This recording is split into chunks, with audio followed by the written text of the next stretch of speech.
الحمد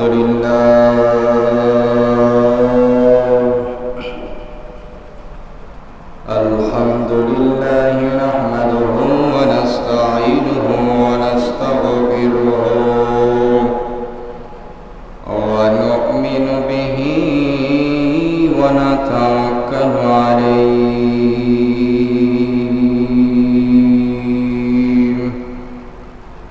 ونعوذ بالله من شرور أنفسنا ومن سيئات أعمالنا من يهده الله فلا مضل له ومن يضلله فلا هادي له وأشهد أن لا إله إلا الله وحده لا شريك له ونشهد أن سيدنا ومولانا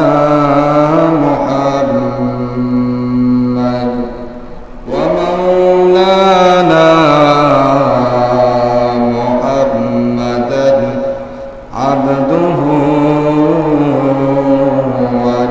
ورسوله الذي أرسل رسوله بالحق بشيرا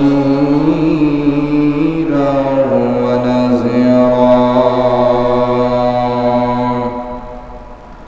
وداعيا إلى الله بإذنه وسراجا وقمرا منيرا فقد قال الله تعالى في كلامه المجيد وفي فرقانه الحميد أعوذ بالله من الشيطان الرجيم بسم الله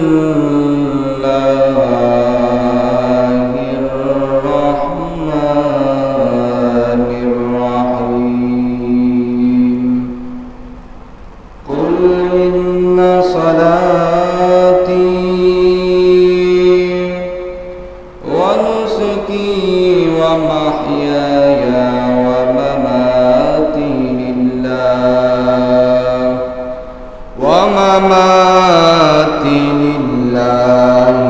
رب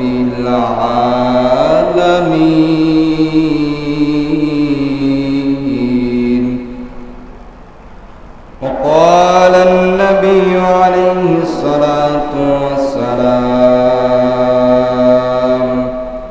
من كان سعة فلم يصحي فلا يقربن مصلانا وقال تعالى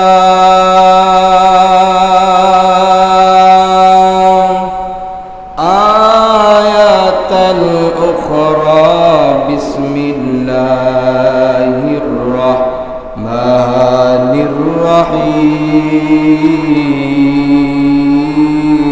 الرحيم إن الله وملائكته يصلون على النبي يا أيها الذين آمنوا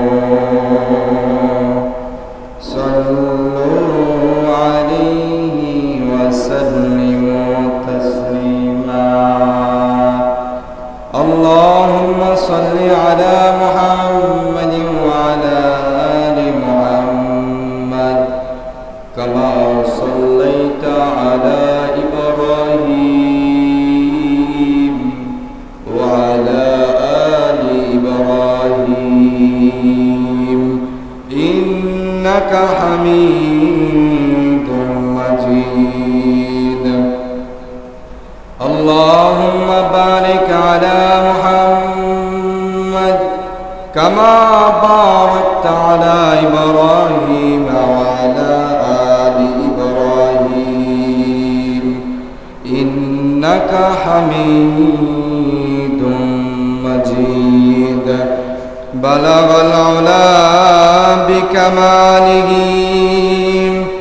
كشف الدجى بجماله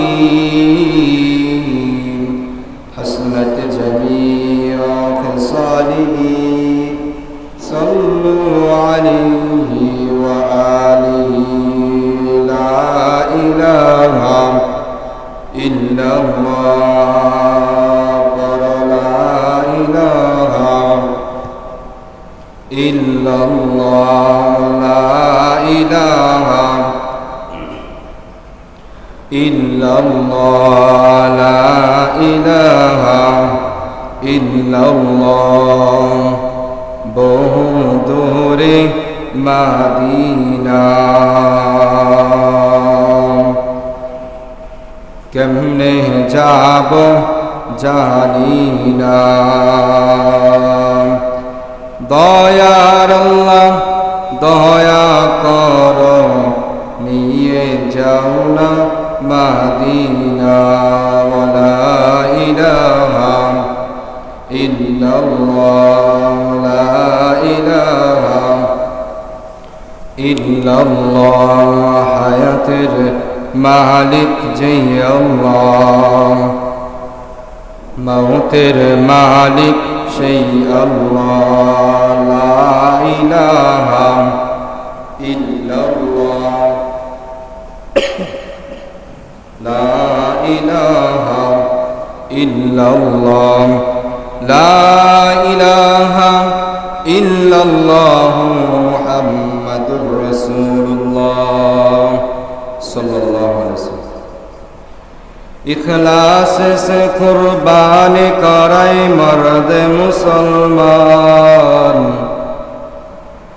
इखलास से कुर्बान कराए मर्द मुसलमान तुम शौक से कुर्बान कराए बंदाए रहमान तुम शौक से कुर्बान कराए बंदाए रहमान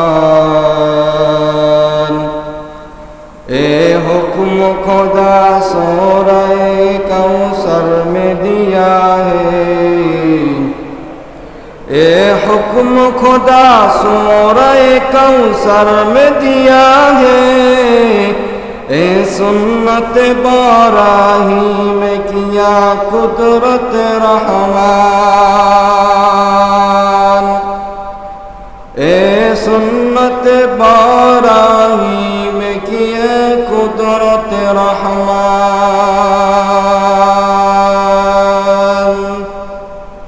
अल्हम्दुलिल्लाह अल्लाह रब्बुल आलमीনের দরবারে অসংখ্য শুকর সুযোগ যে মহান রব্বুল আলামিন আপনাকে আমাকে ঈদের দিনে সকাল সকাল ঈদের নামাজ ঈদুল আজহার নামাজ পড়ার জন্য আল্লাহ রব্বুল আলামিন আমাদেরকে মসজিদে আসার বসার এবং আল্লাহকে কিছুক্ষণ ডাকার তৌফিক দান করেছেন সেই জন্য সে মহান রব্বুল আলামিনের দরবারে কালিমাতুশ শুকর আদায় করছি সকলেই বলি আলহামদুলিল্লাহ আরও শুকরিয়া আদায় করছি সে মহান রব্বুল আলামিনের দরবারে যে মহান রব্বুল আলামিন আমাদেরকে আজকে এমন একটা দিন এমন একটি গুরুত্বপূর্ণ দিন এমন একটা ফজিলতপূর্ণ দিন আল্লাহ রব্বুল আলামিন সকাল সকাল মসজিদে আসার তৌফিক দান করেছেন আল্লাহ রব্বুল আলামিন কুরআন পাকের ভিতরে বলেন ইন্না আ'তাইনাকাল কাউসার ফাসাল্লি লিরাব্বিকা ওয়ানহার আল্লাহ রব্বুল আলামিন কুরআনের ভিতরে বলেন আল্লাহ তাআলা কুরআনের ভিতরে ডাকিয়ে ডাকিয়ে বলতেছে ফাসাল্লি লিরাব্বিকা ওয়ানহার আল্লাহ রাব্বুল আলামিন বলেন বান্দা ঈদের দিনে তোমাদের একটা কাজ হচ্ছে সবচেয়ে বড় কাজ যেটা সেটা হচ্ছে ফাসাল্লি লিরাব্বিকা তোমরা আল্লাহ তাআলাকে সন্তুষ্ট করার জন্য, রাজি খুশি করার জন্য তোমরা সকাল সকাল নামাজ পড়বা। আল্লাহ রাব্বুল আলামিন আমাদের এই ঈদের নামাজের কথা এখানে বলে নাই। মুফাসসিরে কিরামগণ ব্যাখ্যা করেন, ইন্না আতাইনাকাল কাউসার ফাসাল্লি লিরাব্বিকা ওয়ানহার। আল্লাহ তাআলা বলেন যে আল্লাহ তাআলা বলতেছেন যে ফাসাল্লি লিরাব্বিকা ওয়ানহার, তোমরা আগে নামাজ আদায় করবা, তারপর কুরবানি করবা। কুরবানির দিনে সর্বপ্রথম যেই কাজ আল্লাহ তাআলা বলে দিলেন সেটা হচ্ছে তোমরা আগে নামাজ আদায় করবা। এই নামাজ আদায় করা বলতে কি আমরা ঈদের নামাজকে বুঝি নাকি? না না, এই নামাজ বলতে আল্লাহ রাব্বুল আলামিন ঈদের দিনের সকালবেলাতে ফজরের নামাজ গেছে। কথা বলেন ঠিক কিনা? ঈদের নামাজটা হচ্ছে ওয়াজিব নামাজ। ঈদের নামাজ ছুটে গেলেও তেমন একটা গুনাহ হয় না, কিন্তু আল্লাহ রাব্বুল আলামিন আপনার উপর যে ফজরের নামাজটা আল্লাহ রাব্বুল আলামিন ফরজ করেছেন, এই ফরজ যেন কাজা হয়েছে। অনেকের কাজা হয়েছে কি হয় না? অনেকেই ঘুম থেকে উঠে মসজিদে আসছি নামাজ পড়ার জন্য, কিন্তু ফজরের নামাজে আমাদের কোনো খোঁজ নাই। আল্লাহ রাব্বুল আলামিন বলেন ফাসাল্লি লিরাব্বিকা ওয়ানহার, তোমরা আগে নামাজ পড়বা, তারপর কুরবানি করবা। মুহতারাম হাজিরিন, কুরবানির দিনে সবচেয়ে বড় নিকটতম, সবচেয়ে বড় পছন্দনীয় আমল আল্লাহ রাব্বুল আলামিনের দরবারে যে আমলটা, সেটা হচ্ছে কুরবানির দিনে কুরবানি করা। কথা বলেন ঠিক কিনা? নামাজ পড়ে কুরবানি করা। এই নামাজ পড়ার আগে আল্লাহ রাব্বুল আলামিন আপনাকে আরেকটা নামাজ পড়ার হুকুম দিয়েছিল। কথা বলেন ঠিক কিনা? আল্লাহ রাব্বুল আলামিন আপনাকে ফজরের নামাজ পড়ার জন্য হুকুম দিয়েছিল। আমাদের অনেকের ফজরের নামাজ পড়া হয় নাই। কথা বলেন ঠিক কিনা? মুহতারাম হাজিরিন, আমরা যারা ফজরের নামাজ কাজা হয়েছে পড়ি নাই এখনো, আমরা অবশ্যই অবশ্যই কুরবানি করার আগেই এই ফজরের নামাজটা পড়ে নেব। পড়বো তো ইনশাআল্লাহ? আমরা যারা পড়ি নাই নামাজটা পড়ে নেব। আল্লাহ রাব্বুল আলামিন বলেন যে তোমাদের ঈদের নামাজ যেটা, সেটা হচ্ছে ওয়াজিব নামাজ। কি নামাজ? ওয়াজিব। আর ফজর যেটা ছিল সেটা কি? ফরজ। ফরজের দাম বেশি না ওয়াজিবের দাম বেশি? ফরজের দাম বেশি না? এই জন্য মুহতারাম হাজিরিন, ফজরের নামাজ পড়া দরকার। আর আমরা যারা এখনো ফজরের নামাজ পড়ি নাই, আমরা অবশ্যই অবশ্যই কুরবানি করার আগে আমরা ফজরের নামাজটা পড়ে নেব ইনশাআল্লাহ। মুহতারাম হাজিরিন, যখন কুরবানির দিন এসে গেল, রাসূল আরবি সাল্লাল্লাহু আলাইহি সাল্লাম সাহাবীদেরকে নিয়ে বসে আছেন। সাহাবায়ে কেরাম সকলেই মিলে রাসূল সাল্লাল্লাহু আলাইহি সাল্লামকে জিজ্ঞাসা করলেন, ইয়া রাসূলুল্লাহ মা হাযিল আদাহি, ইয়া রাসূলুল্লাহ কুরবানি কি? রাসূল সাল্লাল্লাহু আলাইহি সাল্লাম উত্তর দিলেন, সুন্নাত আবিকুম ইব্রাহিম ওয়া সাম্মাকুমুল মুসলিমিন। আল্লাহ নবী সাল্লাল্লাহু আলাইহি ওয়াসাল্লাম সাহাবীরা যখন এই কথা জিজ্ঞাসা করলেন, ইয়া রাসূলুল্লাহ কুরবানি কি জিনিস? এই কথার উত্তরে রাসূল সাল্লাল্লাহু আলাইহি ওয়াসাল্লাম বলেন, কুরবানি হচ্ছে সুন্নাত আবিকুম ইব্রাহিম, এটা হচ্ছে তোমাদের পিতা, তোমাদের জাতির পিতা ইব্রাহিম আলাইহিস সালাতু ওয়াস সালামের সুন্নাত। ইব্রাহিম আলাইহিস সালাতু ওয়াস সালামকে আল্লাহ রাব্বুল আলামিন স্বপ্নে দেখাইছিলেন, সন্তানকে কুরবানি করো আমার রাহে। আর আমাদেরকে আল্লাহ রাব্বুল আলামিন বলেছেন তোমরা কুরবানি করো, পশু কুরবানি করো। কথা বলেন ঠিক কিনা? যদি আল্লাহ রাব্বুল আলামিন আপনারে আমারে সন্তান কুরবানি করার জন্য দিত, তাহলে মুসলমান আমরা কিন্তু সেই হিম্মত আর সেই সাহস পাইতাম না। আল্লাহ রাব্বুল আলামিন ইব্রাহিম আলাইহিস সালাতু ওয়াস সালামকে বললেন সন্তান কুরবানি করো।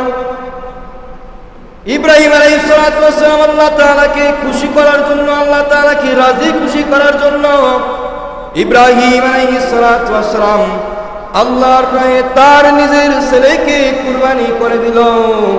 কুরবানি করার জন্য যখন জবের প্রান্তরে গেল, আল্লাহ রাব্বুল আলামিন জান্নাত থেকে দুম্মা পাঠাইয়া হযরত ইসমাঈল আলাইহিস সালাতু ওয়াস সালামকে বাঁচাইছি। আল্লাহ রাব্বুল আলামিনের মূল উদ্দেশ্য ছিল, আল্লাহ রাব্বুল আলামিন বলেন, আমি তোমাদেরকে যেই জন্য হুকুম দিয়েছি ইব্রাহিম আলাইহিস সালাতু ওয়াস সালাম কে পরীক্ষা করার জন্য আল্লাহ রাব্বুল আলামিন বলেছেন যে তুমি কুরবানি করো, সন্তানকে কুরবানি করো। এই কথা যখন বলে দিয়েছেন, আর ইব্রাহিম আলাইহিস সালাতু ওয়াস সালাম আল্লাহ রাব্বুল আলামিনের হুকুম পূরণ করার্থে, আল্লাহ রাব্বুল আলামিনের হুকুম আদেশ পালন করার জন্য তার সন্তানকে কুরবানি জবাই করার জন্য প্রস্তুত হয়ে গেছে। মুসলমান ইমানদার আল্লাহর গোলাম, এই জন্য বলা হয়েছে যে তুমি যে কুরবানিটা করবা, কুরবানি করার জন্য তোমার পশু আল্লাহ রাব্বুল আলামিনের কাছে পৌঁছায় না। তুমি যেই পশু জবাই করতেছো সেই পশুর বস্তু আল্লাহ রাব্বুল আলামিনের কাছে পৌঁছায় না, রক্ত পৌঁছায় না, কোনো কিছুই পৌঁছায় না। কিন্তু কি পৌঁছায়? আল্লাহ রাব্বুল আলামিন বলেন, তোমাদের কাছ থেকে যে বিষয়টা পৌঁছায় সেটা হচ্ছে তোমাদের তাকওয়া। আল্লাহ রাব্বুল আলামিন বলেন, লা ইয়ানালাল্লাহা লুহুমুহা ওয়ালা দিমাউহা ওয়ালাকিন ইয়ানালুহু তাকওয়া মিনকুম।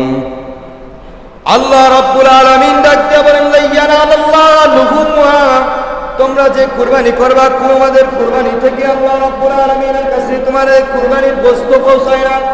ওয়ালা দিমাউহা, এবং তার রক্তও আল্লাহ তাআলার কাছে পৌঁছায় না। ওয়ালাকিন ইয়ানালুহু তাকওয়া মিনকুম, তাহলে কি পৌঁছায়? তাহলে আল্লাহ রাব্বুল আলামিন বলেন তাকওয়া মিনকুম, তোমাদের কাছ থেকে আল্লাহ রাব্বুল আলামিনের কাছে যেই বিষয়টা পৌঁছায় সেটা হচ্ছে তোমাদের মনের তাকওয়া, তোমাদের মনের নিয়ত। কথা বলেন ঠিক কিনা? এই জন্য রাসূল আরবি সাল্লাল্লাহু আলাইহি সাল্লাম হাদিসের ভিতরে বলেছেন, ইন্নামাল আমালু বিন্নিয়াত, সমস্ত কাজ নিয়তের উপর নির্ভর করে। আপনার নিয়ত যদি থাকে আমি কুরবানি করতেছি মানুষকে দেখানোর জন্য, আমি কুরবানি করতেছি আল্লাহ তাআলার কে রাজি খুশি করানোর জন্য না, আমি কুরবানি করতেছি সমাজের মানুষ কি বলবে, আমি কুরবানি করতেছি, আমি কুরবানি না দিলে আমার এলাকার মানুষ, আমার সমাজের মানুষ, আমার মহল্লার মানুষ, আমার আত্মীয় স্বজন পাড়াপড়শি কি বলবে, এই জন্য কুরবানি দিতেছি। মুহতারাম হাজিরিন, এই নিয়ত যদি আপনার থাকে, এখনো সময় আছে, আপনার নিয়তটা পরিবর্তন করে নেন। একমাত্র কার জন্য কুরবানি হবে বলেন তো দেখি? একমাত্র কার জন্য কুরবানি? একমাত্র আল্লাহ তাআলার জন্য কুরবানি। আল্লাহ এই জন্য বলা হয়েছে, আল্লাহ তাআলা বলেন কুলিন্না সলাতি, আল্লাহ রাব্বুল আলামিন বলেন যে তোমরা বলো আমার নামাজ, কুল ইন্না সলাতি আমার নামাজ, ওয়া নুসুকি আমার কুরবানি, ওয়া মাহইয়ায়া আমার জীবন, ওয়া মামাতি আমার মরণ, লিল্লাহি রাব্বিল আলামিন, একমাত্র আল্লাহ তাআলার জন্য আমার জীবন, আমার মরণ, আমার সব কিছু একমাত্র কার জন্য বলেন? একমাত্র আল্লাহ তাআলার জন্য। এই জন্য আল্লাহ রাব্বুল আলামিন কোরআনের ভিতরে আয়াত নাযিল করে দিয়েছেন, কুলিন্না সলাতি ওয়া নুসুকি ওয়া মাহইয়ায়া ওয়া মামাতি লিল্লাহি রাব্বিল আলামিন। এই জন্য আল্লাহ রাব্বুল আলামিন বলেন, তুমি বলো তোমার নামাজ, কুলিন্না সলাতি আমার নামাজ, ওয়া নুসুকি আমার কুরবানি, ওয়া মাহইয়ায়া আমার জীবন, ওয়া মামাতি আমার মরণ, লিল্লাহি রাব্বিল আলামিন, একমাত্র কার জন্য? একমাত্র আল্লাহ তাআলার জন্য। এই কুরবানি, এই নামাজ, এই ইবাদত একমাত্র আল্লাহ তাআলার জন্য। মুহতারাম হাজিরিন, একটি আলোচনা আপনাদেরকে শোনাই। জাহেলিয়াতের যুগে